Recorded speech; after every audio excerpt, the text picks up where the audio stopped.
So after seeing one of these units over at Eurobike mid last year, getting a ride on one late last year, I finally got my hands on one. It's now March 2017, but I finally got my hands on one here in Australia.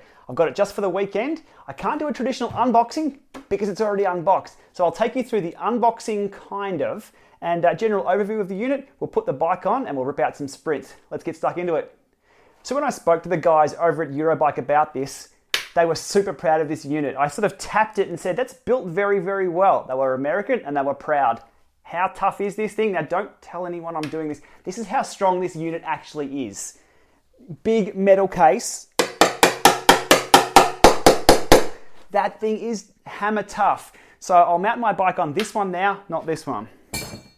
But speaking of mounting the bike, this one actually has the widest support, literally the widest support of through axle adapters as well. So you've got all the standard adapters right up to 148. So mountain bikers, this is probably a good solution as well, and tons of clearance for your disc brakes. So usually I throw the manuals away, but I will show you here. So we've got 130, 135, 142, up to 148 through axle support. That's really handy. So with the cassette and skewer already on here, we'll get the legs out and we'll get the bike on. So spring-loaded mounts here and adjustable legs as well. So if your floor isn't stable, this thing can accommodate that. Hidden underneath under there was the front wheel chock that comes with. Put that over there for now. Okay. Same on the other side. So spring-loaded, feet come out. Jesus. Right, locked in place. That's all looking pretty stable. Power cable simply goes in the side here. And we have some status lights flickering away. Now to be cheeky, how much power does this use without actually using any power? We're currently using 1.1 watts. So this would be in standby mode at the moment, only using 1.1 watt. That's not bad.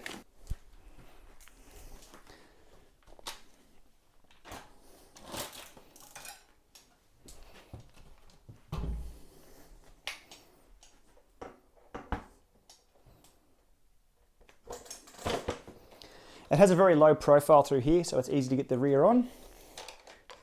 Again, my technique there is to hook my shoulder over the saddle to push it down, screw that side in, and tighten the skewer.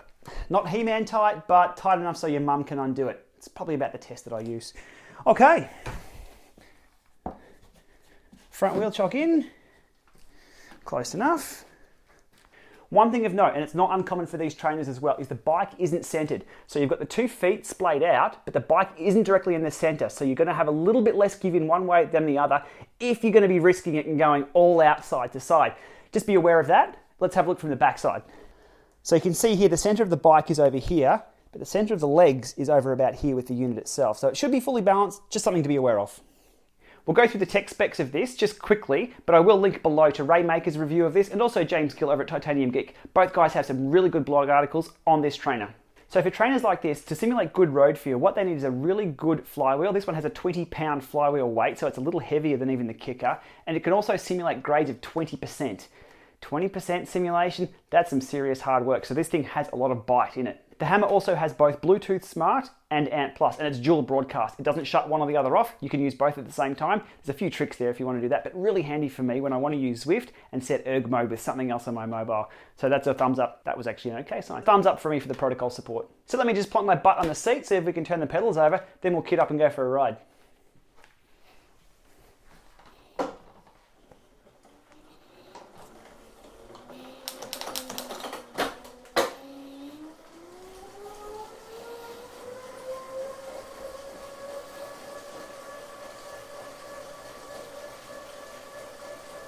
Okay, spins up nicely, turns over, gears are working. Let's get kitted up and go for a ride.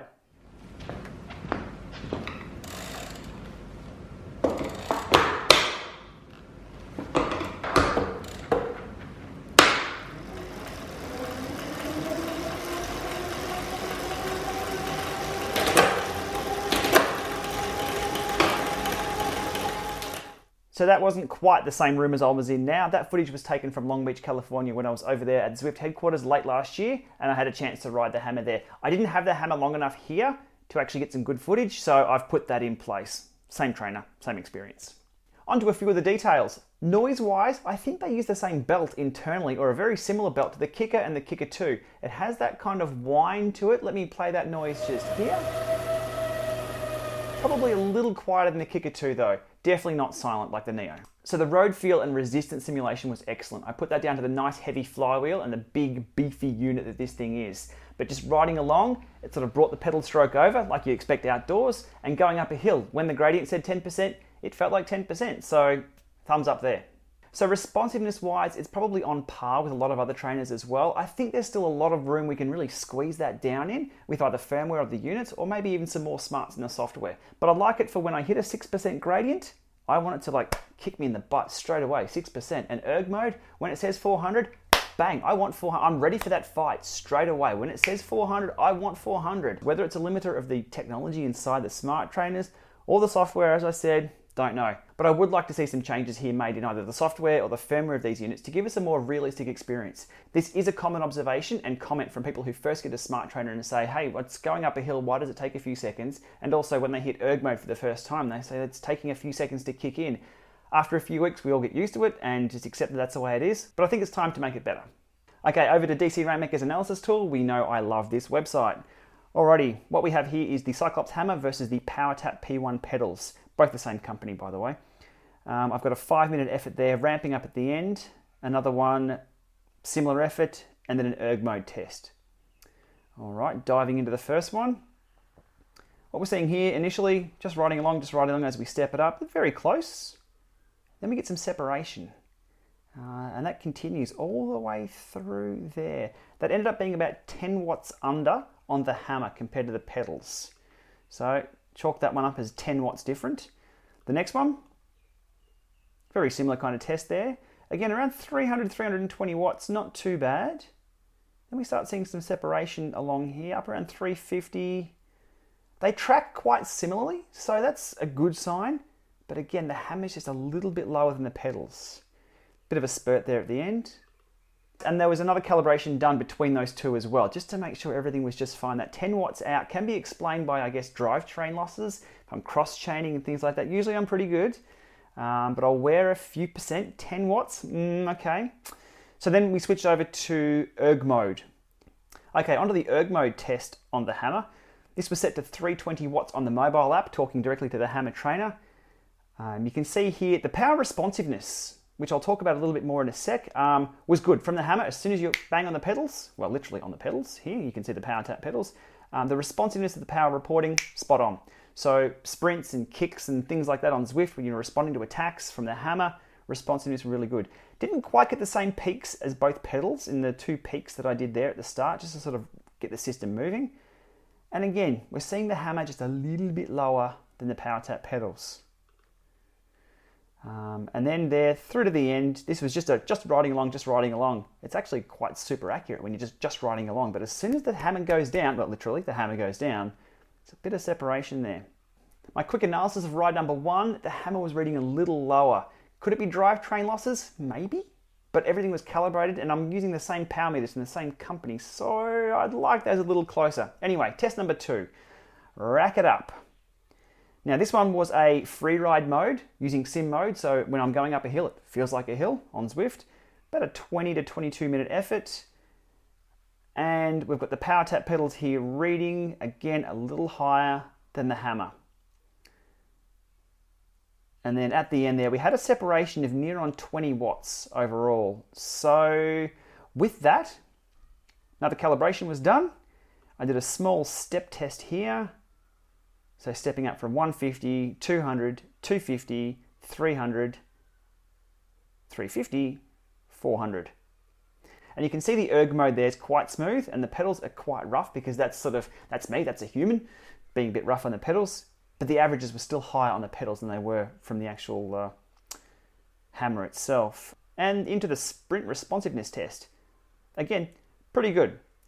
So just riding along, and then we whacked it up to 800 watts for a few seconds there, and it tracked quite nicely. The takeaways from ride 2 were, again, it read a little lower, but the power responsiveness was nice. So as soon as you were on the pedals, it was on, but that steady state stuff was a little lower. So now with 2 rides showing the hammer reading a little lower than the pedals, it had me questioning the pedals. So I quickly flipped over to the Tax Neo, and did a few short efforts for about half an hour or so and had those tracking against each other. And you can see there the Power Tap pedals versus the Tacx Neo is a lot closer and a lot more consistent.